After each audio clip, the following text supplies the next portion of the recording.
معلش انا قطعت البث عشان اعدل في البرمجة وفي الاعدادات، لانه كانت تجيني اضافات جست وانا كنت ابغى الغيها وما عرفت الغيها صراحة. يعني ما ابغى دعوات انضمام، دعوات الانضمام ما منها فايدة، احنا ما جالسين ندردش. انا ابغى اعمل درس سريع، مدته نص ساعة واقفل. فاتمنى اللي تدخل تعرف عن نفسها، لانه في بعض المشاركين اللي هم يعني مش في مجال البخور وكذا. عندي انا يعني ناس كثيرين في متابعين في التيك توك، فما في داعي يعني يدخلوا مشاركة قسط. فعشان كده اضطريت اقفل البث. طيب الحين كانوا معاي بنات من اللي هم البنات اللي هم معاي في التليجرام وفي سناب، متدربات. اتمنى يرجعوا يدخلوا ثاني من جديد، بنتظرهم.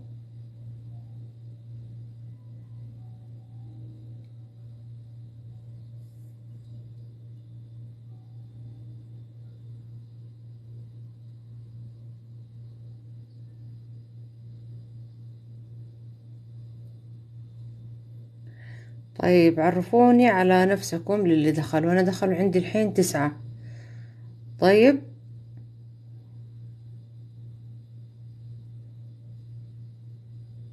عرفوني عن نفسكم عشان نكمل الدرس. انا بديت معاكم اللي هي الذريرة، اللي هي القاعدة اللي انا تكلمت عنها، قاعدة خمرية ثقيلة اعمل منها انواع من الخمريات.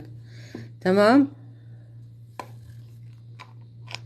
وقلت ان انا ابغى اسوي منها عطر، لانه بالعادة هذه القاعدة اللي انا سويتها هنا وقلت لكم على محتوياتها، هي تتعامل منها. اهلا وسهلا ام اسامة، اهلا وسهلا.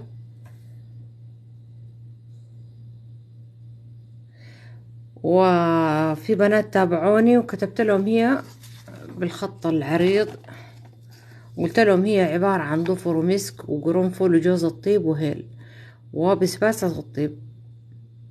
قلت لهم انها تنطحن ناعم وتتعجن بعطور زيتية وتتبخر عدة مرات. تتبخر بإيش؟ تتبخر بعودة، وتتبخر بظفر، تتبخر بأي عطور يعني على ذوقك. ورشحت لكم العطور اللي هي هذه مخلط العرايسي اللي هو من سويس أربيان، شايفينه؟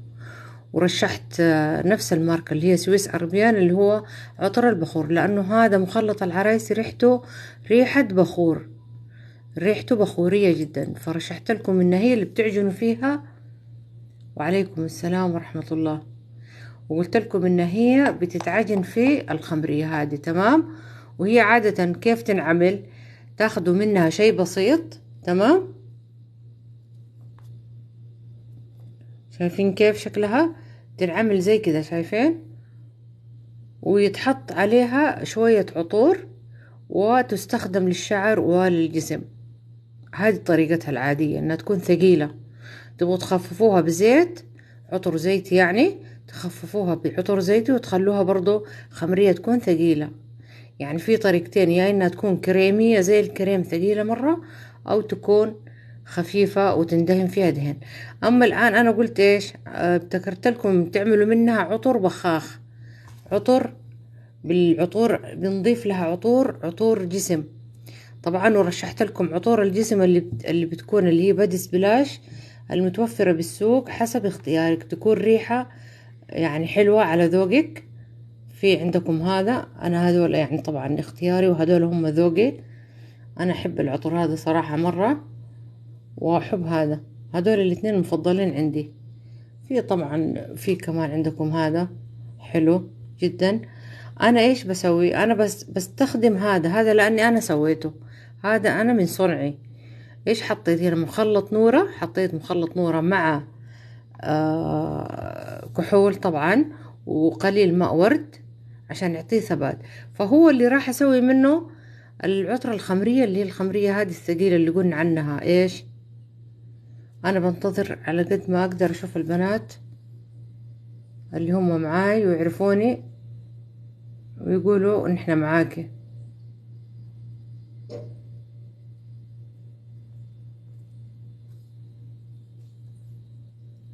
بسوي لكم منها عطر. يعني الحين هذه الثقيلة اللي انتوا شايفينها، شايفين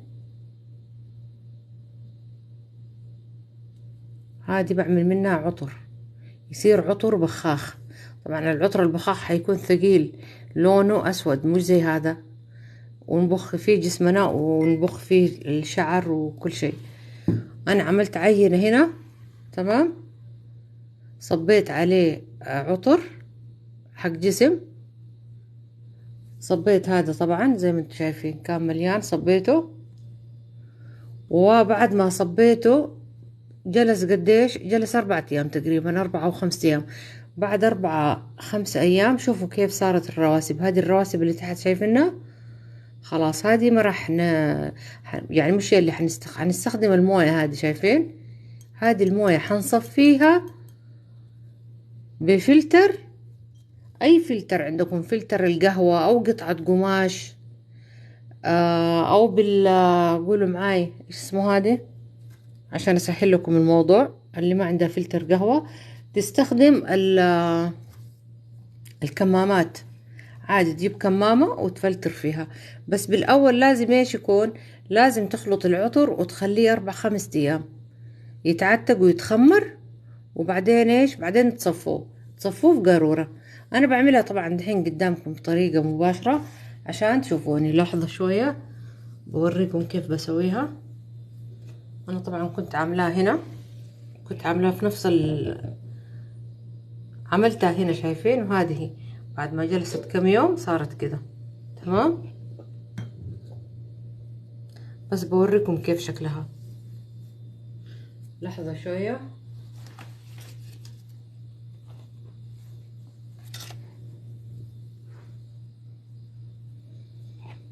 لا قبل انا كنت ابغى اقلب هذه واوريكم كيف شكلها، بس الحين لا، بعمل لكم هي من الصفر احسن.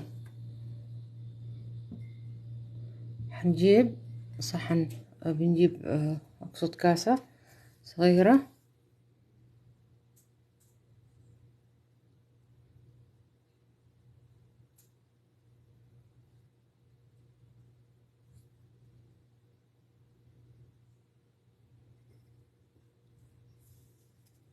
طيب وهذه الدريرة اللي قلنا عنها بخرناها، بعد ما عجناها بعطور نبخرها 10 مرات 20 مرة زي ما تبغي يعني على قد ما تقدر. كل ما طولتي في تبخيرها تطلع معاك بالشكل هذا. ريحتها بخور طبعا، وريحتها قوية جدا جدا. فطبعا احنا ما حنستخدمها كذا كذا، ريحتها مرة قوية ما تصلح. فنحن بنخففها بعطور ونفلترها ونتعطر منها. او تبغوها ثقيلة زي ما هي تضيفوا عليها عطور زيتية وتحطوها في علبة صغيرة، علب الخمريات الصغيرة، وتحركوها تمام وتدهنوا فيها، تدهنوا فيها شعركم. مرة حلوة صراحة، تخلي ريحتك بخور عطور، تجنن تجنن تجنن من جد. طيب انا الحين باخد قطعة صغيرة، تمام. بس اتمنى البنات اللي معاي يعرفون يقولوا تم.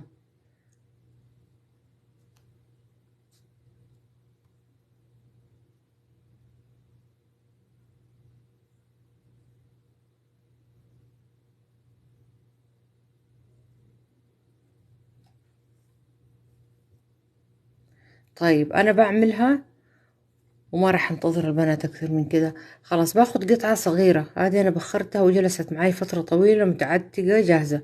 باخد جزء منها حاجة بسيطة بحطها، تمام.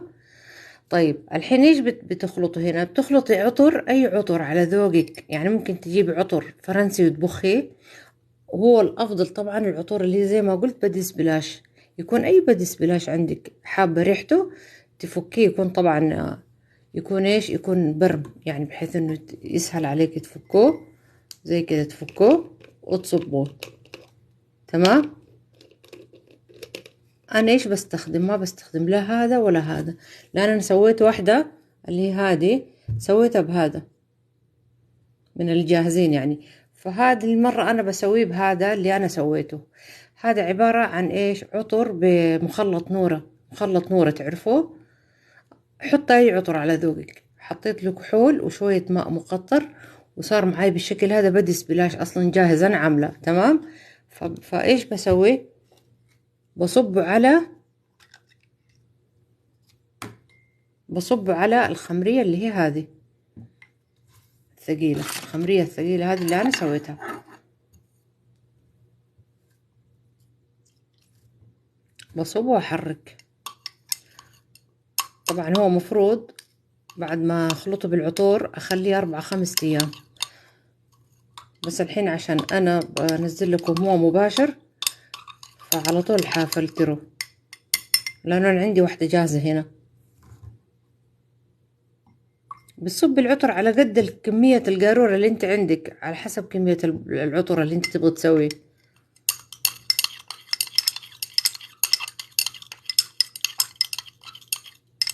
القطعة هذه انت دخلتي متأخر يا عفاف، اذا انا ما غلطانة اسمك عفاف. هذه انا قلت انها هي ذريرة مبخرة. ايش هي الذريرة؟ الذريرة عبارة عن اعشاب عطرية. هذه انا كتبتها هنا عبارة عن ضفر، كتبتها بالخط العريض عشان لو تبغوا تصوروا الشاشة. عبارة عن ضفر، يكون ضفر طبعا اللي هو الحافور، مو ضفر خفيف، في ضفر قشور يجي موش حلو.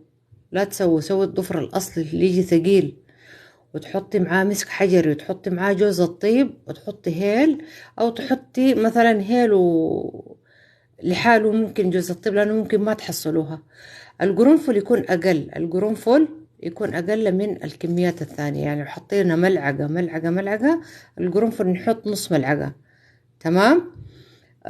بسباسة مع لو حصلتوها، بسباسة هذه عشبة تتلاقي عند العطارين، بس بتلاقوا صعوبة في حصلها، بس مو شرط. أنا ما حصلتها، أنا زمان كنت عاملاها بس المرة هذه ما عملتها. تمام. في بعضهم كمان يحطوا الريحان المجفف، ويحطوا الورد المجفف كإضافة بسيطة ممكن. أنا ما أقبل دعوات، ما عندي شو اسمه، معليش اسمحوا لي، قاعد دعوات كثيرة ما أقبلها. أنا أبغى أشرح درس بسرعة وبطلع، بس ركزوا معاي. عجنتها عطور زيتية. طبعا رشحت لكم العطور الزيتية اللي تعجبني هذه. تمام.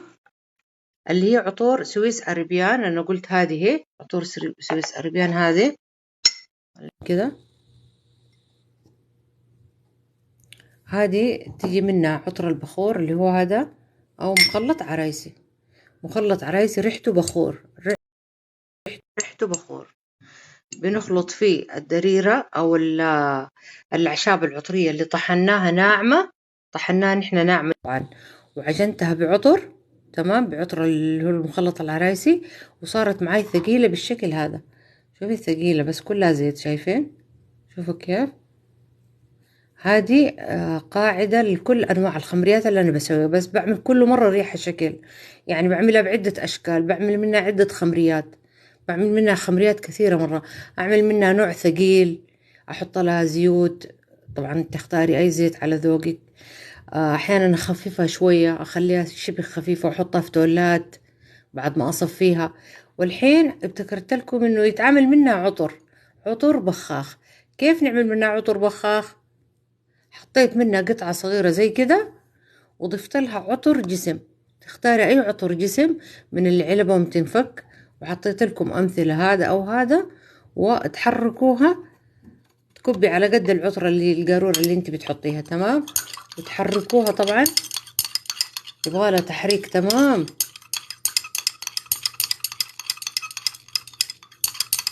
بحركها تمام طبعا، لأن هي أصلا ريحتها بخور. انتوا فاهمين ايش الفكرة؟ هذه العجنة عجنة الطيب اسمها، أنا أسميها عجنة الطيب. عندي منها هنا للبنات اللي ما حضروا البث من أوله. يبغالي أعيد من أول جديد. هذه عجنة الطيب، هذه نعيد من أول جديد. شايفين؟ هذا مجموعة أعشاب بخرتها، عجنتها بعطور زيتية وبخرتها يعني كثير جدا، ما أدري كم والله، يمكن 100 مرة، ليه ما صار لونها أسود. فالحين هي ريحتها قوية جدا، قوية يعني ما تصلح واحد يتعطر فيها كذا الحالة، لا، لازم تتخفف ويتعمل منها أكثر من طريقة للخمريات. تمام. نزيد العطر، تحطي لها اي عطر جسم انت تحبيه. وقلت انه هذا العطر انا عملته، هذا عطر بدي سبلاش انا عاملاه، لان انا عملت واحدة قبل كده من العطور اللي هي جاهزة. قلت فبس والله احركها على قد ما اقدر بيصير شكلها كده، شايفين؟ طبعا بفلترها بفلتر القهوة. ما عندك فلتر القهوة بالكمامة، هذه انا جبت لكم ابسط الطرق عشان ما تتحيروا. هذه الكمامة، او قطعة قماش، او بالطرحة اذا عندك طرحة قديمة ممكن تفلتريها بقطعة قماش. الطرحة الشيلة اللي نلبسها، عرفتوها؟ ريحتها رهيبة. انا عملت واحدة هنا وخليتها 4 ايام تخمر، وقلت انه شايفين من تحت الرواسب، هذه رواسب الخمرية، هذه تنزل لما اتركها 4 5 ايام الرواسب بتنزل تحت. اخلي الرواسب لما تنزل، وبعدين اصفي هذه اللي فوق، اللي فوق هذه اصفيها بفلتر او بقماش، واقلبها في العلبة اللي هي البخاخة اللي راح استخدمه. هذه فكرة العطر، عشان لو البث انقطع تكون عرفتوا ايش الفكرة.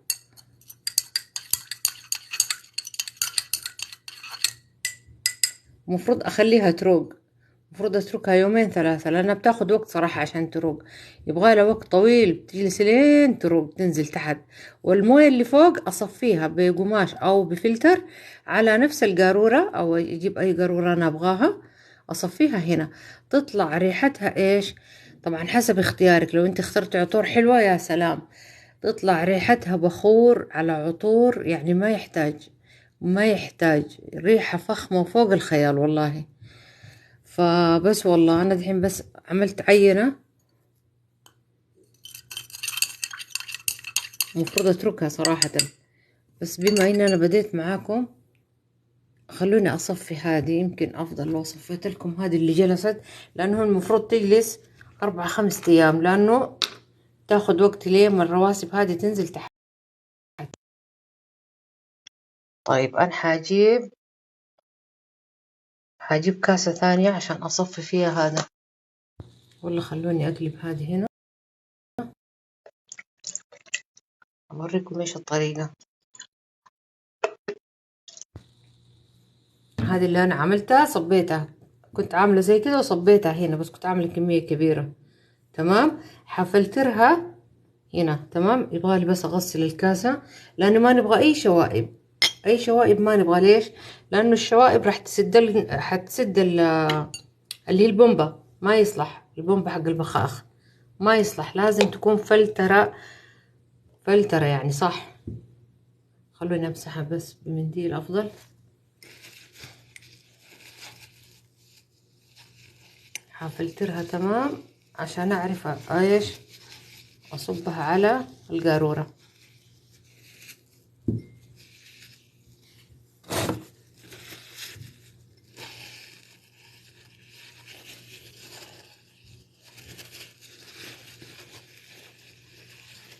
لانه لو صار في باقي اي شوائب ايش بيصير؟ بتسد البومب حق البخاخ، ما راح تنزل معانا. فانا بحط هذه، بحط الكمامة،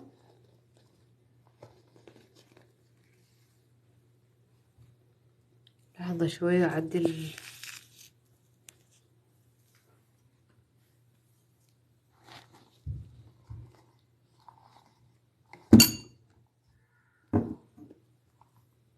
انا ابغى اشوف التعليقات وابغى اصور وابغى اتكلم. ايش اسوي لكم زي كذا؟ طيب انا قلت ان هي ايش عبارة عن ايش؟ بعيد ثاني مرة ولا بكتب لكم هي ان شاء الله في التليجرام. قلت لكم هذه ذريرة اعشاب، خلوني اصفيها. تمام، عشان ما تلخبط بين بصب شوية شوية، خليها تتفلتر على مهلها.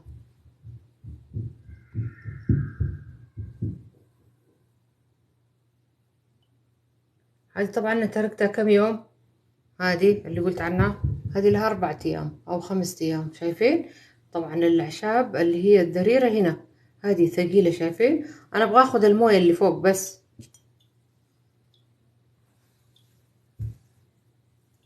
فحفلترها عشان أعرف أصبها في القارورة.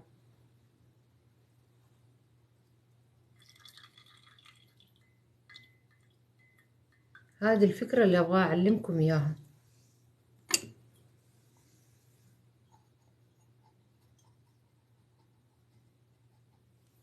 أنا تركتها 4 أيام. هذه ليش؟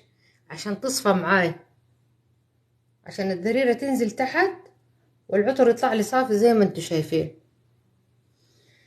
ايش العطر اللي انا حطيته هنا؟ حطيت هذا العطر اللي هو هذا بدس بلاش، هذا النوع. والدريرة بيش كنت عجناها، اللي هي الأعشاب هذه كنت عجناها بعطر مخلط العرايسي اللي هو من سويس أربيان اللي هو هذا. وفي كمان كان عندي مخلط عطر البخور برضو نفس الشي، خلطتهم الاثنين مع بعض وعجنت فيها اللي هي الدريرة اللي هي الأعشاب، وبخرتها يمكن 20 30 40 مرة إلى ما صارت سودة، ويتعمل منها خمريات قلت. طيب شايفين كيف بدأت تصفى معاي؟ ما شاء الله. شايفين العطر صافي جدا؟ شايفين كيف؟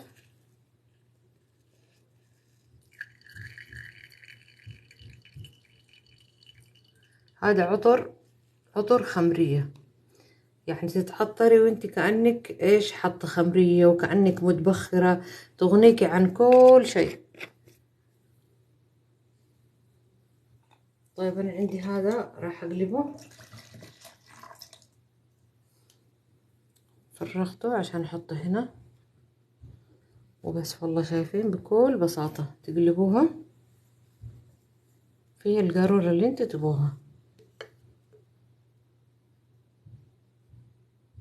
شايفين كيف لونه؟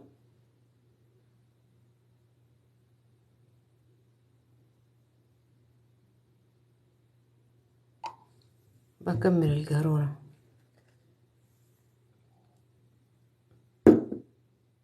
بزيد كمان شوية.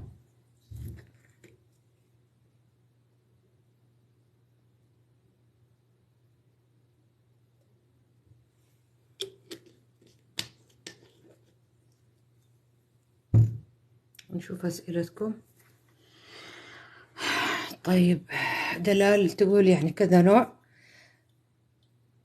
قصدك ايش اللي كذا نوع؟ قصدك ايش الحوايج؟ الحوايج والله شوفي كل واحدة لها طريقة.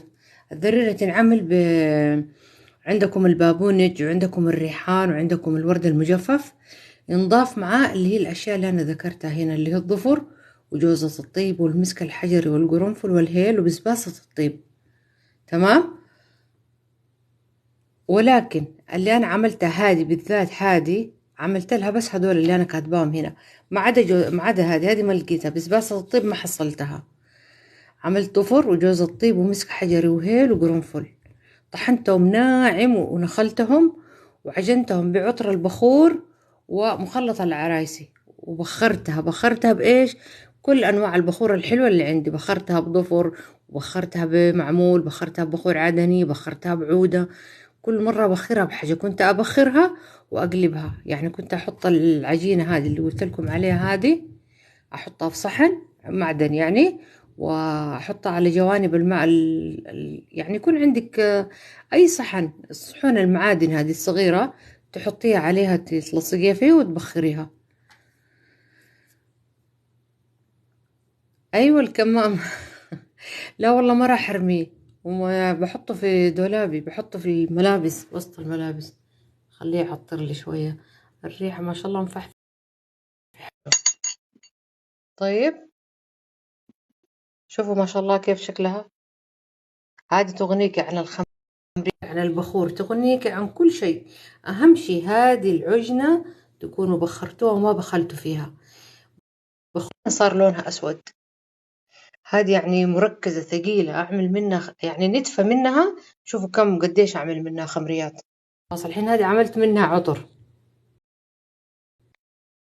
وطبعا زي ما قلت لكم كل ما جلس الآن أنا بعد ما عجنتها، ركزوا معاي، عجنت العجنة هذه، أخذت قطعة صغيرة وحطيت عليها عطر حق جسم، وحركتها وخليتها وصبيتها هنا، خليتها هنا 4-5 أيام. في اليوم الأول والثاني كنت أرجها كل يوم أرجها، بعدين ما رجيتها، خليتها ليش؟ عشان تروق. يعني إيش تروق؟ يعني عشان تنزل الشوائب هذه كلها تنزل تحت، وآخد الموية حقها اللي هي الفوق. الموية اللي فوق برضو لازم نفلترها لما نيجي نقلبها في اللي هي في القارورة. تمام. طيب دحين عشان لا تنكب علينا خلونا أقفل القارورة. والله العظيم إبداع إبداع، نتحدى الشركات الفرنسية كلها في العطر هذا. طبعا انتوا ذوقكم يعني في العطور اللي بتضيفوها. انا طبعا اخترعت عليكم اللي هي عطورات الجسم اللي بتيجي جاهزة، اللي هي بتنفك، اللي زي كده. انا طبعا هذا مرة حلو، من هنا دي يتفك معاكم، تقدر تصبوه. شايفين؟ يعني هذه طبعا كلها عطور فواحة على فرنسي، ريحتها كلها أزهار. طبعا حتقولوا لي كيف ريحة أزهار تجي مع خمرية انت عاملاها بالبخور؟ بالعكس، أحلى شيء أحلى شيء.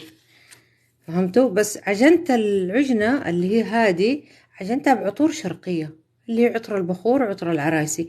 ممكن تعجني بأي عطر انت عاجبك، عادي عادي. لو حطيتي عود، مسك، عنبر، عادي أي عطر. ألف ليلة وليلة كمان حلو لو عجنتي فيها. بس أنا للأمانة قلت لكم أنا بيش عجنتها. أنا عجنتها بالمخلط العرايسي هذا، لأنه ريحته ريحة بخور، فعشان كده عجبتني ريحته. ممكن تعجنيها بألف ليلة وليلة كمان حلو، ريحته بخورية، أو مخلط البخور كمان حلو. وبس والله. وهذا هو بعد أنا طبعا ليش صار لونه أسود كده؟ لأنه جلس 4-5 أيام زي ما قلت لكم. الموية نفسها بتصير لونها أسود، والحين اللي سويتها قبل شوية ما سودت لأنها جديدة. لحظة، أنا عملت هنا قطعة صغيرة هتسود. شايفين؟ كبيت هنا عطر، وقلت إنه العطر هذا اللي أنا سويته هو اللي أنا عملته في البيت يعني باختصار. فين الملعقة؟ لحظة شوي، أنا هذه كنت عاجنة فيها نفس المرة الأولى، ما حبيت أغسلها يعني، قلت خليني أسوي فيها استفيد منها، استفيد من عملت لكم واحدة للي بيدخلوا متأخرين. حطيت قطعة صغيرة، شايفين؟ حطيت قطعة صغيرة شوفوا لسه ما ذابت كلها. شايفين؟ تاخد وقت. كنت حاطة عليها عطر جسم أنا عاملاه بمخلط اسمه مخلط نورة، وعطر عادي أنا عملته. يعني تحطي كحول وشوية موية ورد ومخلط. أنا كنت حاطة مخلط نورة ريحته حلوة، فعملتها هنا لكم بس عشان تشوفوا كيف أنا خلطتها. بس يبغالها وقت، هذه يبغالها 4-5 أيام تقعد. يعني أقلبها هنا، تقلبوها في قارورة زي كده. تمام. وترجوها كل يوم، ترجوها. بعد كده تسيبوها لا ترجوها عشان تتصفى معانا. اتركها كم يوم بعدين تتصفى. يعني ما على طول تفلتروها وتصبوها في القارورة زي ما شفتوا اللي جيتوا في الآخر انتوا الحين. لا، هذه الحين انتوا عملتوها كده خلاص، اتركوها حتى لو تركتوها أسبوع يكون أحلى كمان. هذه خلصنا منها. تمام. فلترناه بالكمامة زي ما انتوا شايفين ريحة الكمامة. اللي تبغى تشم تجي تشم.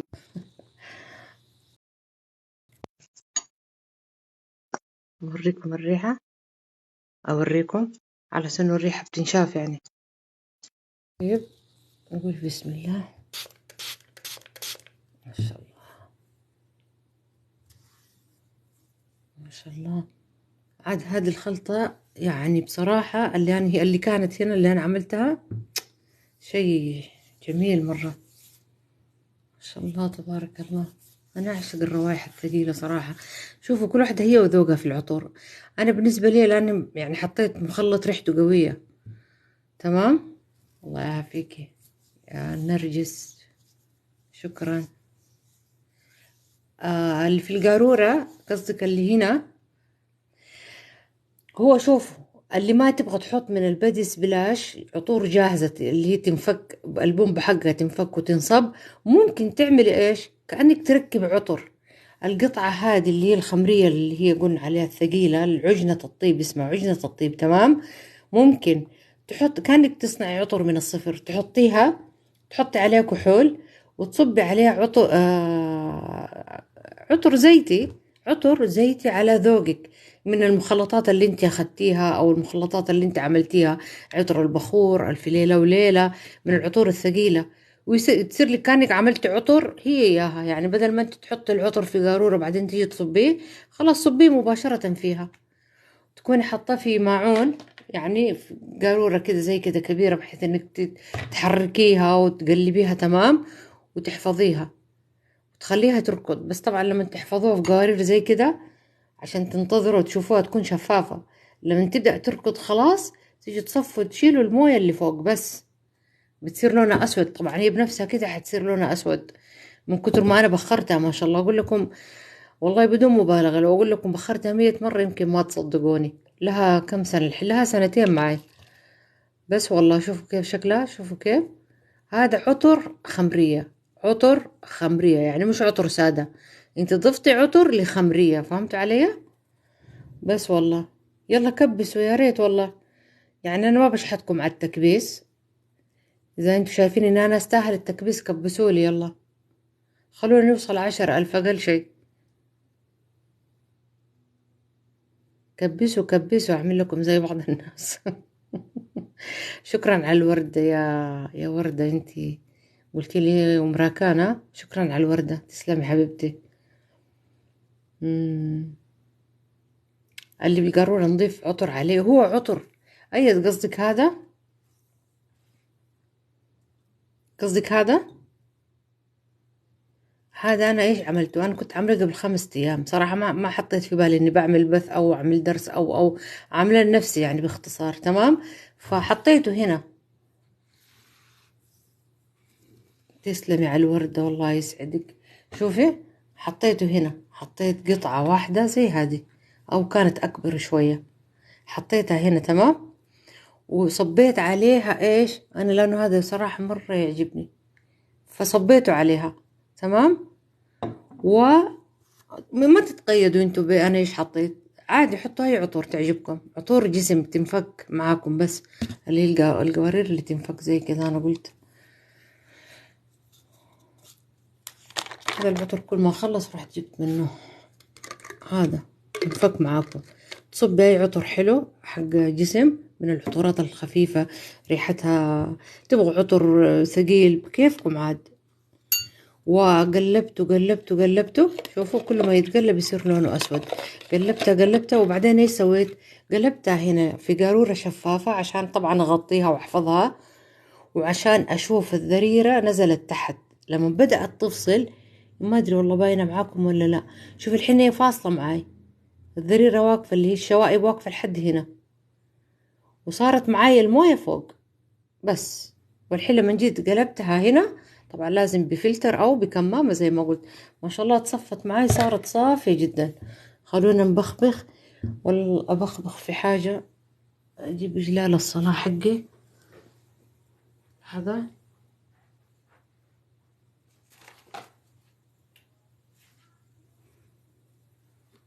ابخ في الشال هذا بس. هتقولوا لي يبقع، لا ما يبقع. كان طبعا هنا في عطر للي دخلوا متأخرين، ايش هو اللي نستخدمه مرة ثانية. اهلين اهلين مريومة، اهلا وسهلا ام عبد الاله، نورتي. اللي باقي انتي لحظة يا امراكان، انتي قصدك العطر، قصدك اللي بيبقى هنا، اللي قصدك الرواسب اللي بتبقى، ايوه طبعا. اجل حنرميها؟ لا طبعا، ترجعي تضيفي عليه عطور نفس الشي وترجيه كل يومين، ترجيه بس يومين كده ترجيه وبعدين تتركيه. تتركيه ليش؟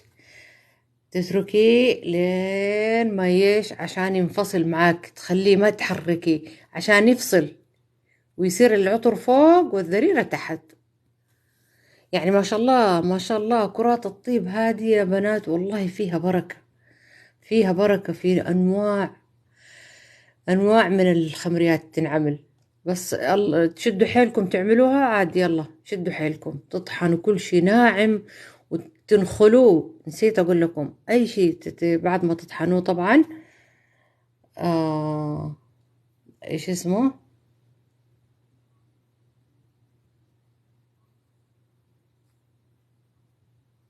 كيف يمسك مع البخور. شوفي الطريقة، أنا ما طبعا ما أنا ما يعني ما عملت حسابي إن أنا ببخر لكم وكده. طيب بسوي لكم مثال، دقيقة شوية بس بجيب المبخرة وأجي دقيقة.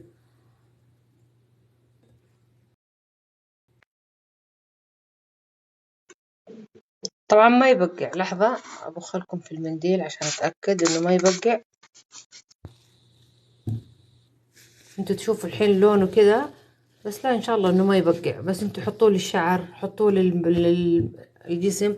بجيب بالمبخرة وأوريكم كيف تبخروا.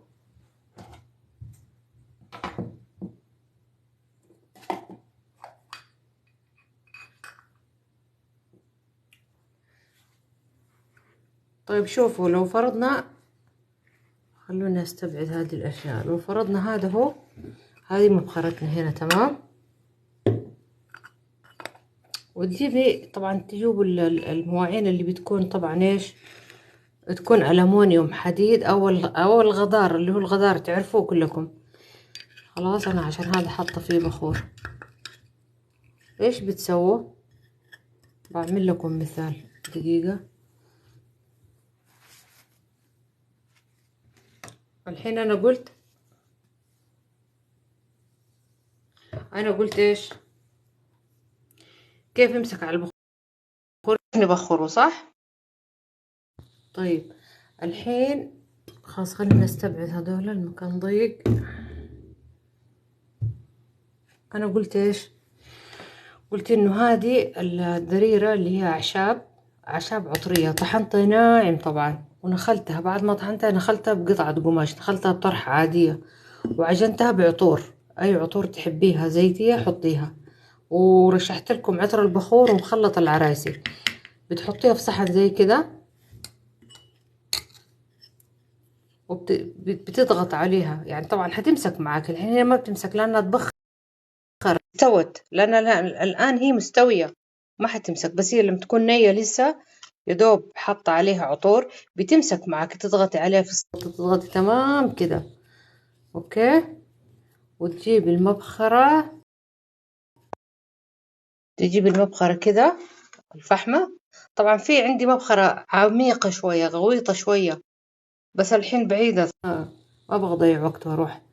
وبتقلب عليها كده، تخليها تتبخر تمام. في مبخرة يعني غويطة افضل.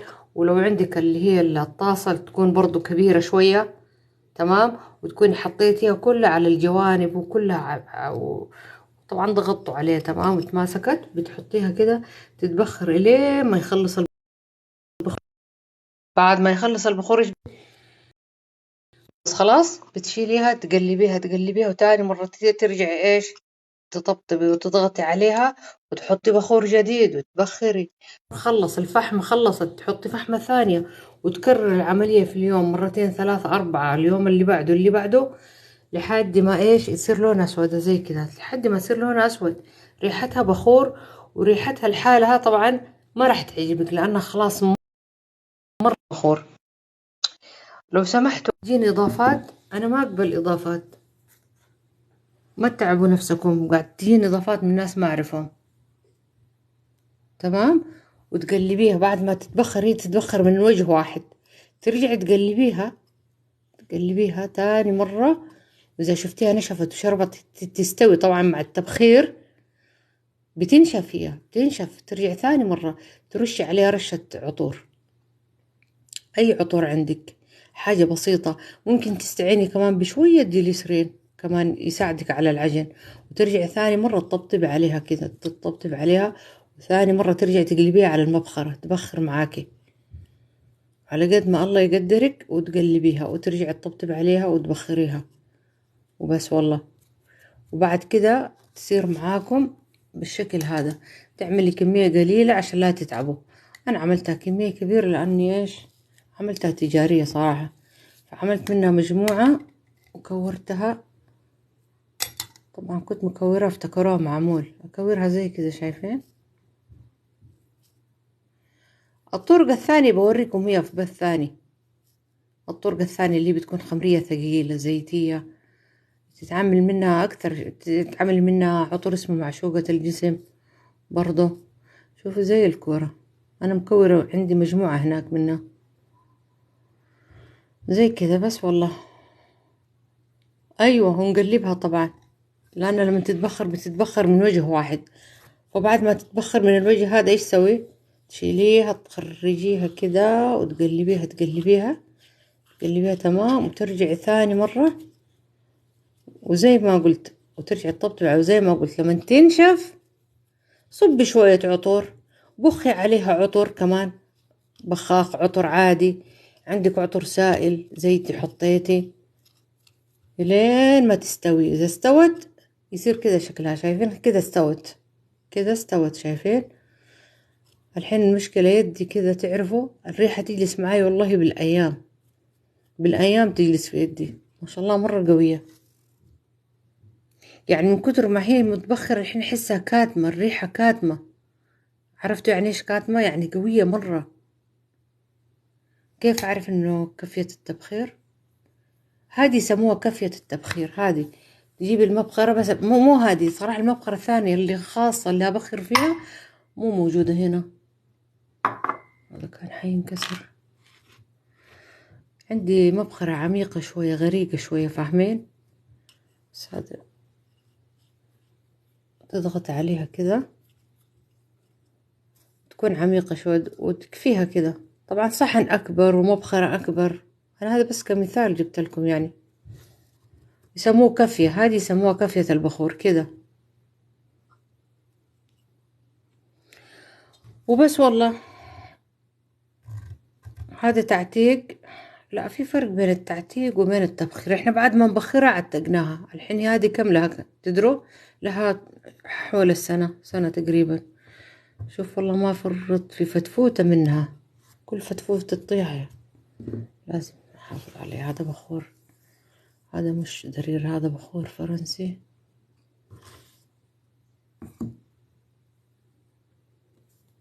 نشيل اللي طاح مننا بس. تمام كده.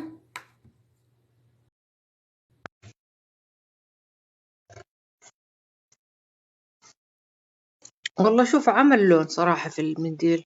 أنا قلت يمكن ما بس انتوا بخول الشعر خلوها للشعر، تخلي شعرك مفحفح ريحته بخور. ولا هذا اللون الأبيض لا والله بين معايا. شوف إذا بتتعطري حطي على جسمك رشة واحدة تكفي، للشعر رشة واحدة تكفي، خلاص مركزة شايفين كأنك متبخرة. شوفوا هذه آثار البخور ما شاء الله، قسم بالله ريحة ترد الروح. ايش قالت دلال؟ لازم بسوي لون ثابت. كيف يعني لون؟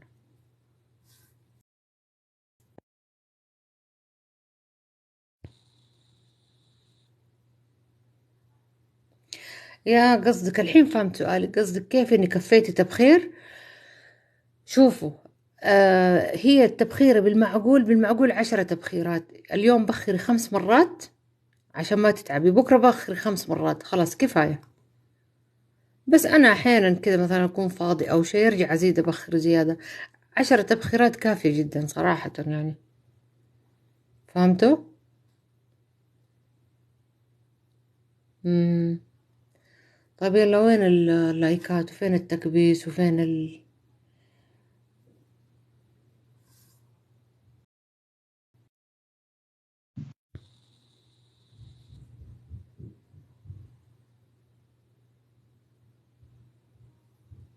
خلاص فهمتوا فكرة الدريرة.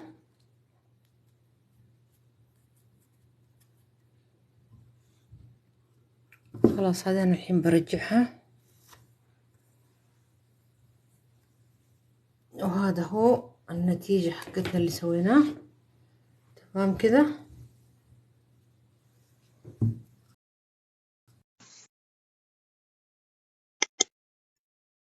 هرجعها في مكانها.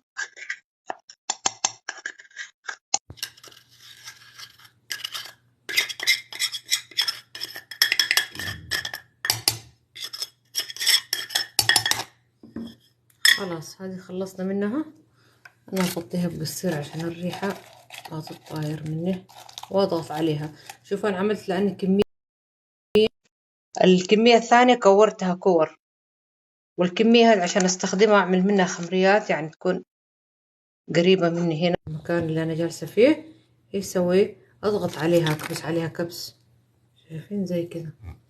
اضغط عليها عشان تتعتق وتتخمر مع نفسها، واغطيها كده بقصيرة. تمام.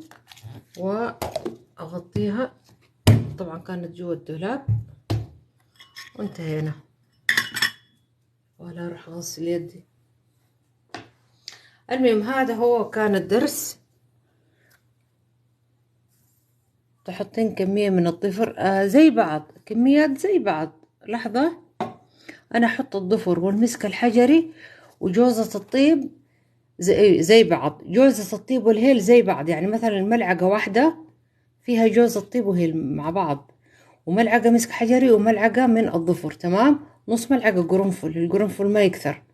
بسباس الطيب لو حصلتوها كمان حلوة، كلهم بمقادير متساوية. القرنفل يكون هو النص. تمام.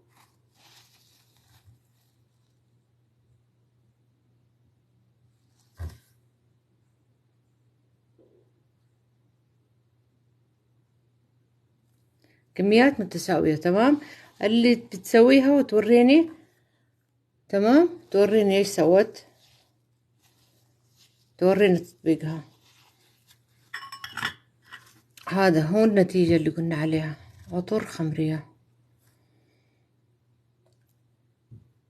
هو أنا أقول هو للشعر أفضل، تحطيه للشعر بخة واحدة، بخة واحدة للجسم تكفي. طيب وش كمان؟ في سؤال قبل لا أطلع؟ بنهي البث خلاص.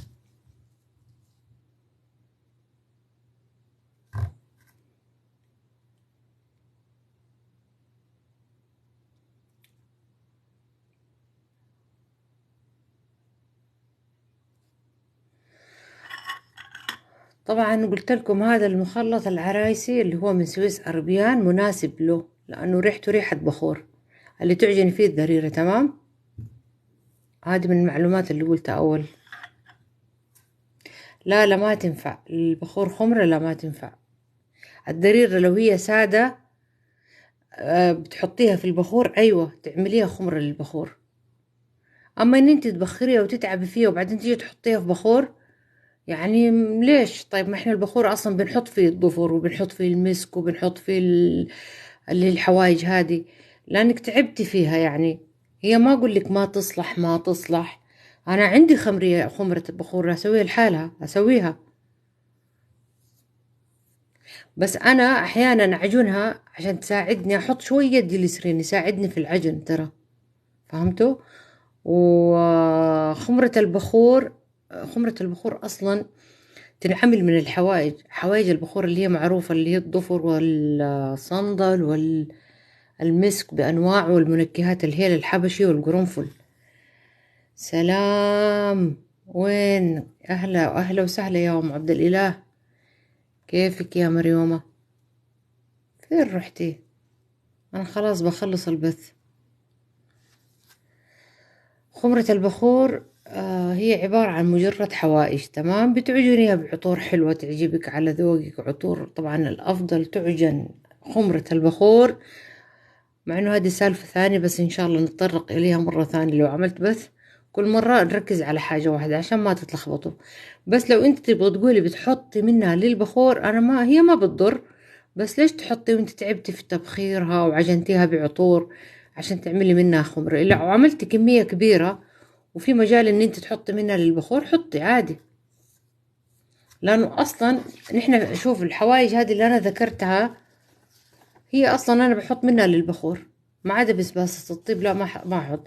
الظفر والجوز الطيب والقرنفل والمسك هذه معروفة تنحط في كل أنواع البخور اللي هي الدقة، يعني لازم تنحط. لازم.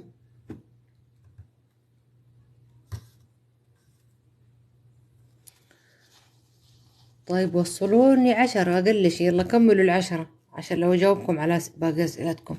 بروح أغسل يدي بس لأنه دخل في أظافيري، بغسل يدي وارجع.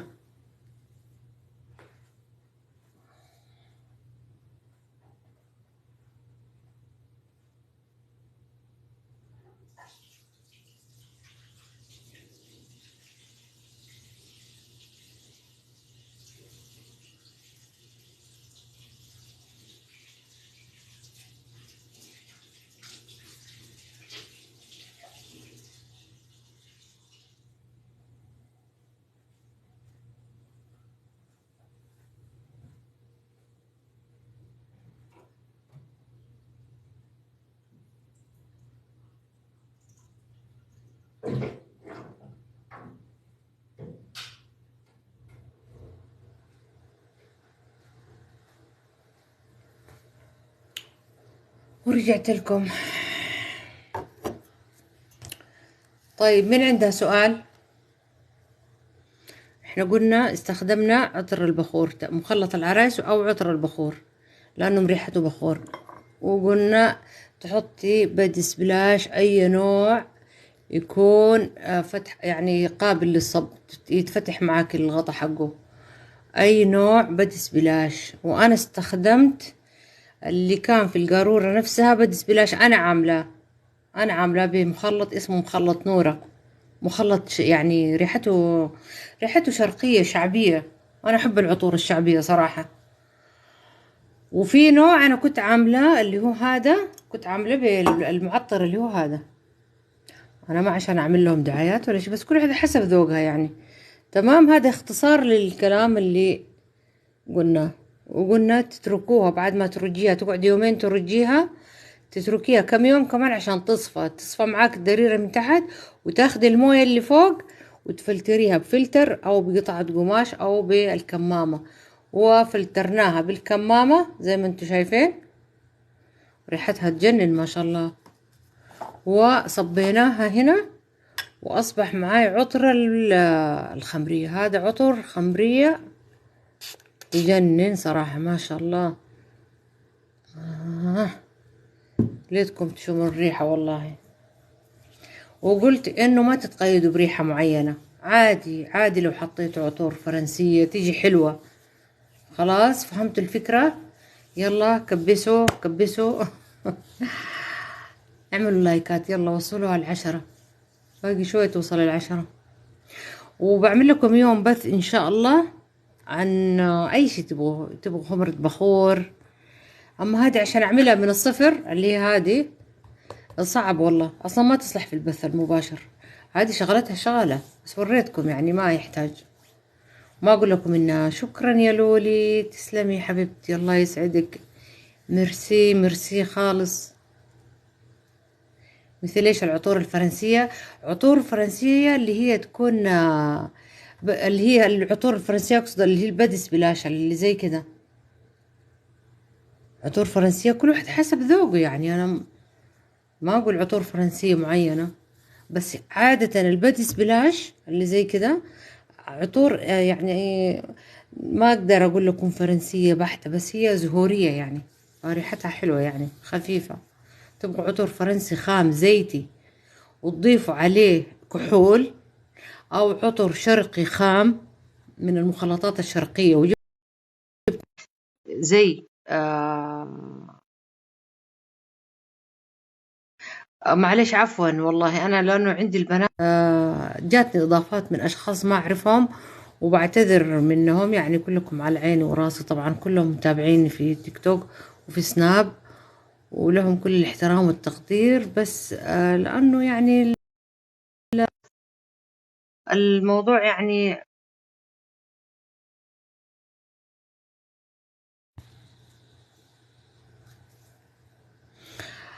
ايش كنا نقول. اصبح معاي بالشكل هذا عطر خمرية، عطر ايش خمرية شايفين؟ هذا للشعر للجسم، ما أقول الملابس، لأن اللي بخيته على المنديل طلع لون صراحة، لأنه مبخر، فكتر التبخير أعطاه اللون هذا، كتر التبخير أعطاه اللون هذا. فهمت علي؟ وزي ما قلت الذريرة اللي كتبت مكوناتها أنا اللي اكتفيت فيها، هذه أنا اكتفيت فيها. ولكن في بإمكانكم تضيفوا المحلب، تضيفوا صح المحلب. أنا لا لحظة، أنا المحلب أكتبه، المحلب كان من الأساسيات، كيف أنا نسيته؟ والله لا أكتبه. أنا حسيت إنه في شيء أنا نسيته والله، معليش جل من لا يسهو. محلب، أوكي، هذه هي اللي أنا عملتها.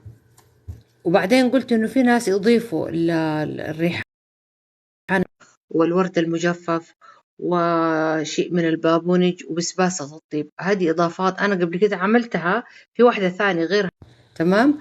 ولكن هذه أحسها أصلية، يعني هذه الدريرة اللي عملتها حسيتها أصلية والله، ريحتها اللي هي فخمة فخمة، تكتفي بالمحل والمسك والقرنفل والهيل وجوز الطيب والضفر. يعني حتى ما حطيت فيها، لأن كنت أبغى أحط فيها بس ما لقيتها والله، فبس لو لقيتوها حطوها، اللي هو بس الطيب، تمام. بس والله تبخروها بإيش؟ بخروها بالبخور اللي عندكم، بخورتكم فخمة، عودة، ضفر، بخور عدني. طيب عيد كل شوية عيد، أحس الموجودين نفسهم طفشوا من الإعادة. ما تسووا دعوة، لا تسووا دعوة، ما أقبل دعوة، ما عرفت ألغيها في الإعدادات صراحة، تجيني دعوات مرة كثيرة، ما أقبل دعوات الحين. أنا قلت هذا درس سريع وشرح بسيط وبخرج. شكرا مريم حبيبتي، شكرا يا أستاذة، يا أستاذة مريم، أنتي صرتي أستاذة ما شاء الله عليكي. لو واحدة من البنات اللي هم، شكرا لكرمك يا لولي.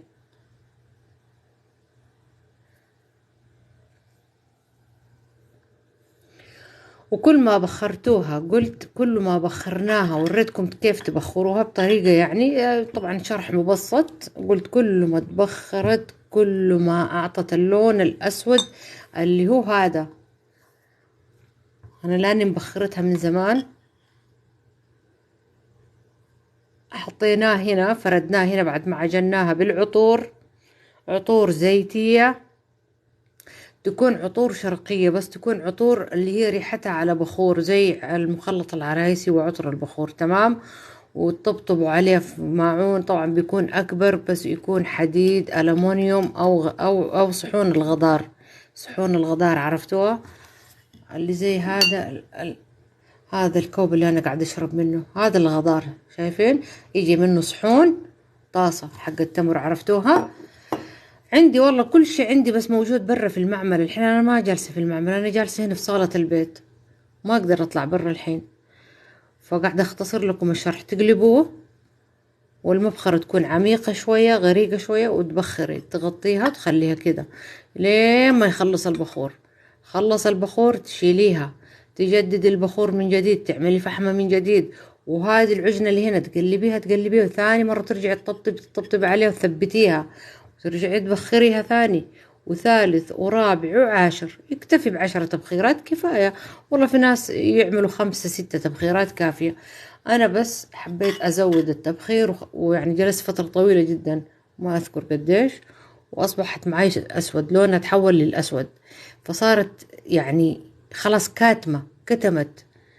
فلما عملت تجربة إني أخففها بعطور ونجحت معاي، قلت والله أوريكم الفكرة هذه، لأني حبيتها مرة. سويتها هنا قبل كم يوم، 5 أيام، وعجبتني الريحة مرة، فقلت أطبقها معاكم عشان حبيباتي وبناتي ومتدرباتي يستفيدوا منه. وفلترناها بالفلتر وحطيناه هنا، أصبح معانا عطر، تمام. وبخينا منه، أصبح معانا عطر بريحة الخمرية، عطر خمرية بس باختصار. أنا بنزل البث، إذا بنزل معاي بنزله شو اسمه، قولوا معاي، في في اليوتيوب، تابعوني في اليوتيوب.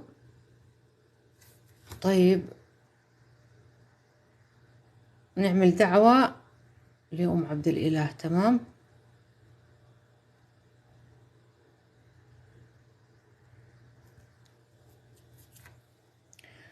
طيب في سؤال ثاني. أول مرة تحضري معك، أول مرة أحضر معك أختي.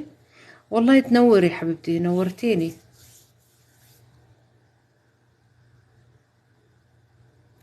اللي ما عندهم التليجرام حقي، خلي مشرفة ترسل لكم الرابط. أم عبد الإله أرسلي لهم رابط التليجرام حقي.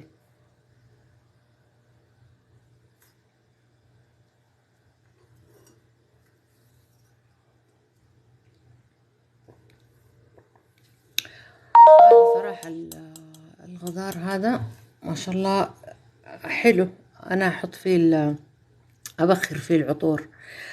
طبعا المواعين الثانية أقصد، مش هذا. هذا أشرب فيه موية، يعجبني حتى في شرب الموية، أحس له طعم جميل. هذه معلومة على الماشي يعني. شكرا شكرا شكرا اللي بيرسلوا الورود والقلوب، والله كذا شجعتوني. لقيت منكم اليوم تشجيع. على فكرة أول مرة أعمل بث مباشر، عشان تكونوا عارفين، أول مرة أعمل بث مباشر. قلت بشوف متابعيني متابعاتي بيشجعوني إني أنزل لكم دروس ونعمل دردشة، وأنا إن شاء الله بإذن الله ما راح أبخل عليكم بأي معلومة، أي شيء اللي بقدر عليه. بس كمان عندي جلسات علاج، والله علاج طبيعي الأسبوع هذا واللي بعده طبعا إن شاء الله يدي تخف، عشان في حاجات يبغى لها شغلة وكذا ما أتعب يعني. فأنا استسهلت اليوم موضوع استسهلته شوية نوعا ما. تمام. العفو منكم. إيقاف تشغيل الدعوات. بس عملت إيقاف تشغيل. قاعد تجيني دعوات مرة كثيرة صراحة، شغلتني وبعتذر منهم كلهم لأني ما قبلتها دعوات، لأنه ما في وقت إني يعني مثلا أعمل قسط وكذا. المرات الجاية إن شاء الله لما يكون في مواضيع الواحد يتكلم فيها. الحين كان موضوعنا كان عملي، شرح عملي، فما كان في مجال إني أستقبل يعني. وشكرا لكل اللي حضروا، وما راح أبخل عليكم إن شاء الله بإذن الله. أي حاجة تبغوها المرة الجاية أشوف إيش حسب طلباتكم، سواء اللي متابعيني في التليجرام أو بسناب، ما عندكم مشكلة. بجيب لكم أشياء كده مبتكرة، يعني أشياء مش مألوفة أو غير متعارف عليها. أنا حبيت سويت شيء جديد، حبيت يعني أوريكم هو فكرته.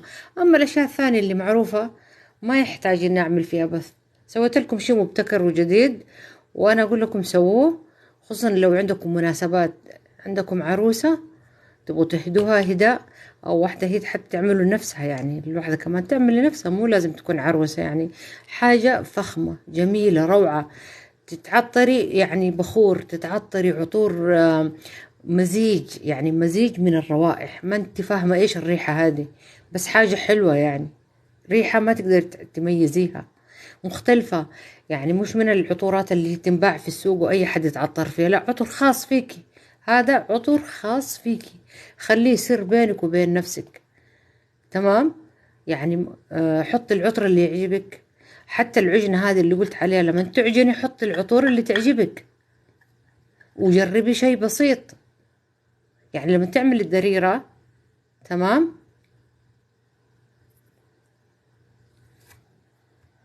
ما في أسئلة هنا، لحظة أشوف التعليقات.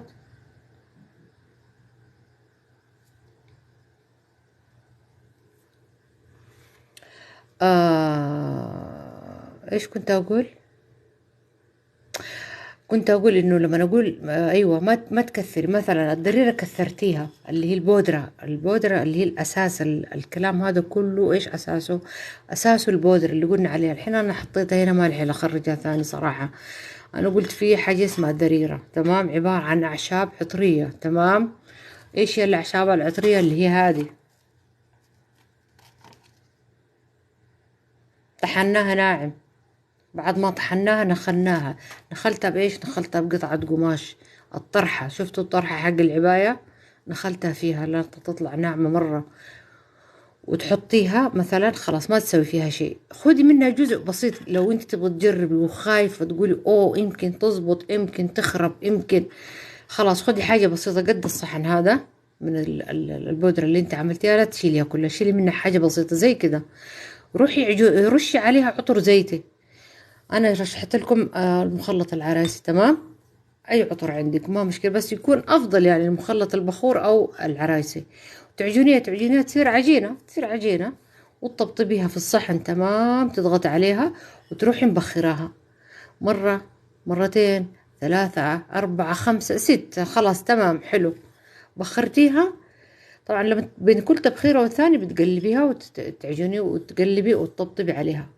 تحفظيها في علبة، تحفظها في علبة قزاز صغيرة وتغطي عليها، تمام. لو شفتيها يابسة مرة صبي عليها عطر ما مشكلة. بعد كده بعد فترة طويلة طبعا، كل ما جلست كان أفضل، شهرين ثلاثة، تيجي تاخدي منها جزء بسيط، تمام. واحنا سوينا التجربة طبعا هنا، نعيد.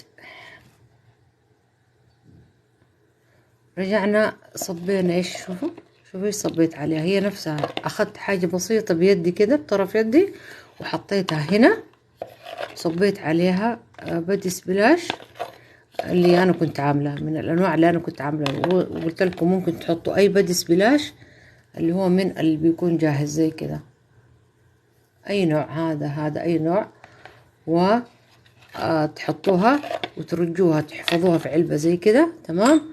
وترجوها يومين، ترجوها يومين، بعد يومين خلاص يتركوها تصفى، تروق.